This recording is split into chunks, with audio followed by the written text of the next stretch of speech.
வங்கக்கடல் ஆழம் அல்ல, வானக்கரை நீளம் அல்ல, காதல் கடல் காதல் கடல் ஆழத்தினை யார் சொல்ல?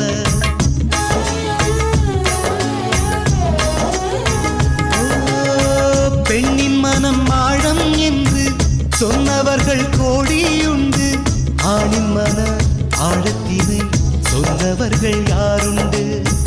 என் உயிரே மனதுக்குள் இருப்பதை வெளியிடவா, உயிருக்குள் காதலை மறைத்திடவா, மறுமுறை உனக்கென பிறந்திடவா, அதுவரை தனிமையில் அழுதிடவா?